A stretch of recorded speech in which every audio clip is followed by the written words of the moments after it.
Buenos días, hoy te voy a mostrar cómo cambiar los sonidos en tu Samsung Galaxy J7.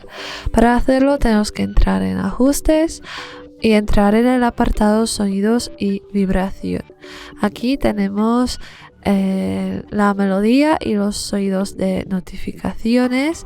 Vamos a entrar en melodía, elegimos el tono de llamada deseado y volvemos, y como puedes ver ya hemos cambiado el sonido. Lo mismo podemos hacer con el sonido de notificación.